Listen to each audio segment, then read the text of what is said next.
You are a great YouTube partner. Aren't I, though? I Wonderful? can't think of anybody better, nor anybody else I would rather do a YouTube channel with. This guy. Yeah, this guy. This is Chuck Rogers. He's a licensed professional counselor and a licensed marriage and family therapist. And this is my very good friend and wonderful YouTube partner, Keith Dunn, and he is a network engineer. And together we are Tabletop Coffee. We get together.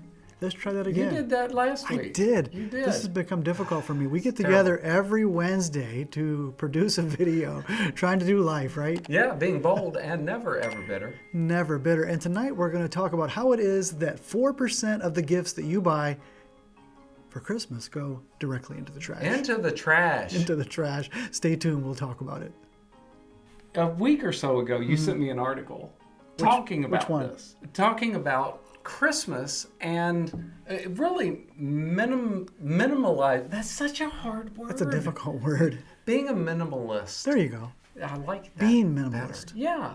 And looking at Christmas and gifts and how you do Christmas and how you can minimize what you spend at Christmas, because truly, I mean, think about 4% of gifts going straight in the trash. That's crazy. And then the other statistics are just as ridiculous. Yeah, there was an article that popped up on Facebook for me, and I sent it to Keith, by Joshua Becker, and he has this thing about becoming minimalist is the type.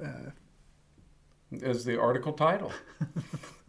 Yes, I'm going to fill in for Chuck tonight as he bobbles and blunders around with his words. Again, I wouldn't want to do a YouTube channel by myself.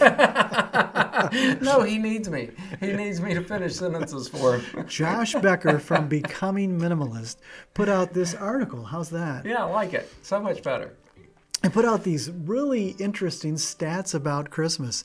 28% of shoppers are entering the holiday season still paying off debt from last year's gift giving. That's terrible. Over 50% of holiday shoppers either overspend their holiday budget or don't set one at all. Consumers who went into debt over the holiday season racked up an average of $1,054 in new debt over the time frame as well. And it just continues. It's just here's crazy. Some more stats. 53.1% of people report to receiving unwanted gifts during Christmas. $16 billion is wasted on unwanted gifts every year.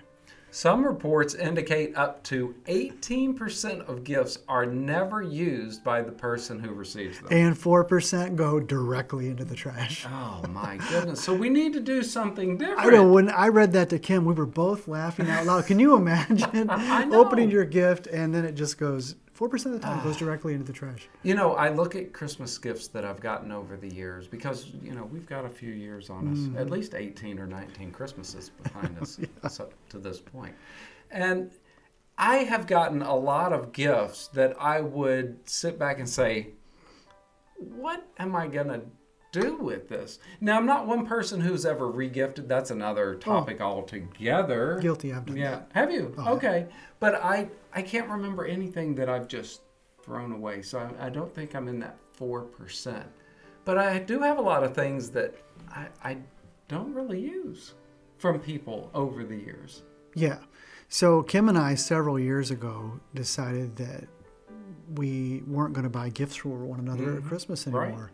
Because a lot of times we found that I would buy things for her and she really wouldn't want them. And she would buy something for me and I would say, well, we have a really great relationship, so we can be honest with one another. And I say, well, this one really isn't working for me. So I would end up taking it back or she would end up taking it back. So we just agreed that that was just something that we weren't going to do for one another anymore. Yeah, well, Lisa and I did the exact same thing. It's been a number of years. I can't even remember. Probably 10, 12 years. Honey, it might have been even longer than that. But we talked about it, and we like to travel. So we decided instead of getting things for one another, we would just take that money and put it towards a trip and go somewhere. And so that worked out really nice. Yeah, and we found, Kim and I did, that there was a lot of pressure that I felt to try to find a gift that she would like or the gift. That's and right, she felt sure. a lot of pressure to get a gift for me because she says I'm really difficult to buy for, she says.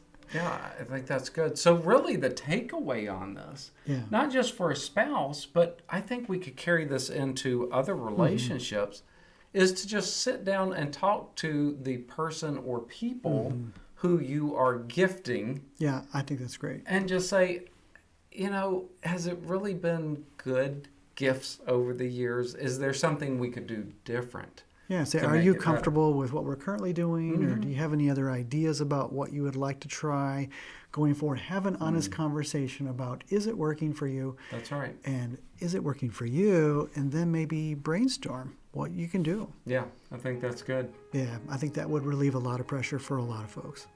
So tell us what your thoughts are on this. Yeah. Have you run into this? Have you thrown something away? And if you have, put it in the comments. We would love to hear about that. But what other ideas do you have that people could use to help them during this season to manage their budget better and manage their relationships better? Great ideas. Yeah, I think giving frivolous gifts don't really help the relationship anyway. No. Hey, if you liked our content, please subscribe. We would really appreciate that. Yeah, and ding that bell for upcoming episodes. Make sure to like it. Yep, share it with your friends. Thanks, everybody. Until next time.